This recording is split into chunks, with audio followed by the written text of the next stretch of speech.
Dans mon mémoire, j'ai identifié, je ne prétends pas que c'est totalement exhaustif, mais j'ai identifié 14 éléments de narrativisation, donc 14 composantes du jeu vidéo qui peuvent potentiellement être porteurs d'informations narratives, que j'ai étudiées séparément.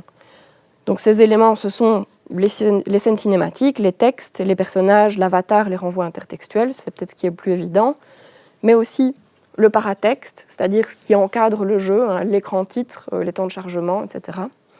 L'interface, la caméra, les objets, les environnements, les objectifs, les sons, le gameplay, et ce que j'ai appelé les choix et la manipulation des règles. En gros, c'est tout ce qui est le choix de la difficulté, par exemple. Est-ce que je joue en difficile, en normal, en facile?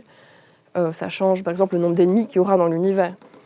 Les sauvegardes, etc. C'est une manière de reconfigurer aussi la narration un petit peu extra-diégétique. Je ne vais pas vous faire, évidemment, ces 14 éléments-là, aujourd'hui, mais je voudrais vous présenter quelques exemples d'analyse de ces éléments de narrativisation pour montrer que ces éléments du jeu dont on ne soupçonne pas toujours la portée narrative peuvent être utilisés vraiment dans la construction d'un univers fictionnel. Un exemple qui est peut-être assez parlant pour ça, c'est celui de l'interface. Alors, interface, vous le savez sans doute, mais ça peut désigner deux choses. Ça désigne d'une part les périphériques d'interaction, c'est-à-dire la souris, le clavier, l'écran, les manettes, etc. Et d'autre part, ça désigne l'interface graphique, donc la représentation des commandes à l'écran, les fenêtres, les menus, les icônes, etc. Or, ces deux formes d'interface, a priori, ne sont pas souvent envisagées comme des objets narratifs. Donc leur potentiel de narration est souvent postulé comme nul. Or, je vais vous montrer quelques petits exemples qui peuvent être faits d'utilisation narrative de ces outils. Dans le cadre des périphériques d'interaction, un exemple un petit peu minimal ici, c'est tout simplement qu'il peut exister des périphériques d'interaction qui sont thématisés, c'est-à-dire qui vont prendre l'apparence d'un objet qui est interne à l'univers fictionnel. Je vous ai mis ici l'exemple du NES Zapper de Nintendo, qui prend l'apparence d'un fusil. On peut penser aussi aux périphériques qui prennent l'apparence de volants pour jouer à des jeux de course, etc. Donc c'est une utilisation assez minimale, hein, dans le sens où ça ne rentre pas vraiment encore dans la construction d'un récit, ou d'une histoire plutôt. Mais tout de même, ça projette en quelque sorte la diégèse un petit peu hors de son cadre habituel, puisque le joueur interagit directement avec un objet diégétique. Et en plus, ça a un impact sur le type d'univers qui peuvent être construits pour ces périphériques, puisque par exemple, si on fait un jeu pour le NES Zapper, il faut que ce soit un univers où non seulement le fait de tirer est possible, mais où c'est aussi la principale interaction qu'on peut avoir avec l'univers fictionnel, puisque ce sera de fait le seul moyen d'interagir avec. Donc ça, c'était un petit exemple, oui. Vous connaissez sans doute Duck Hunt, donc qui est le jeu le plus connu qui est sorti avec le NES Zapper, où on doit tirer sur des canards. Alors un exemple un peu du même type, mais peut-être un peu plus poussé, c'est celui du jeu Skylanders, qui est donc un jeu d'aventure-action qui est fourni avec des figurines qui représentent des créatures fantastiques, les Skylanders, qu'on doit acheter séparément du jeu. Donc avec le jeu, on en a 3, il me semble, et après on est invité évidemment à collectionner tous les autres.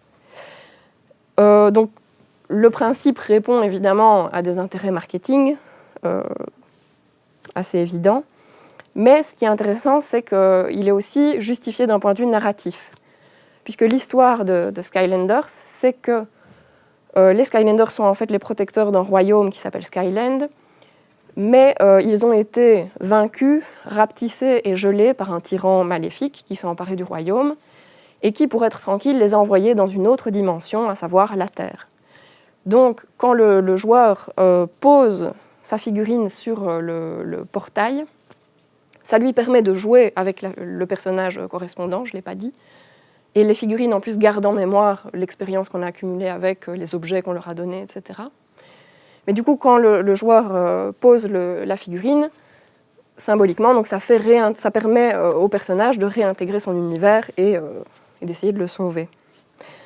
Du coup, ici, dans ce cas-ci, le périphérique d'interaction est vraiment à la base de la construction de la diégèse, quoi. Toute la diégèse est soumise, en quelque sorte, à ce principe de collection.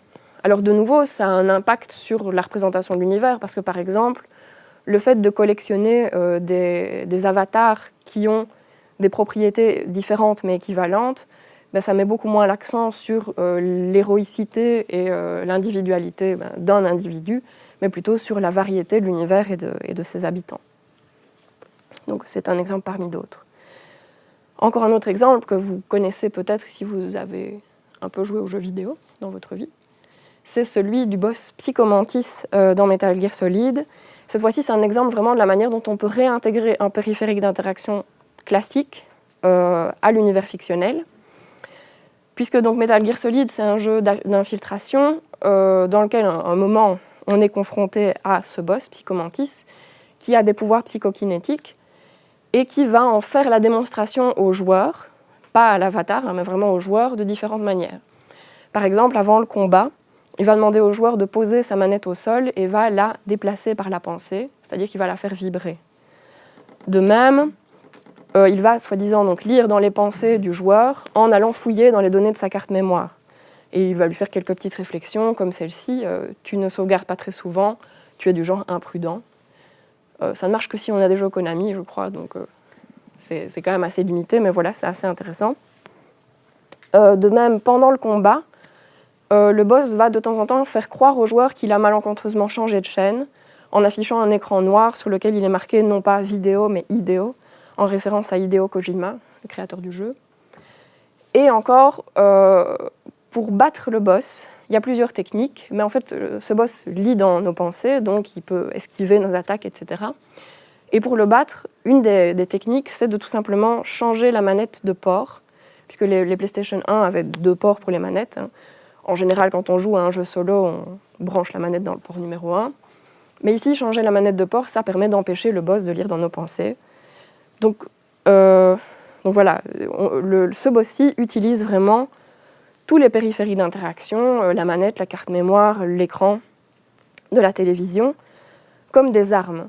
Ce faisant, la diégèse se projette vraiment très violemment en dehors de son cadre, en quelque sorte, et pénètre le champ sensoriel du joueur de manière assez intrusive.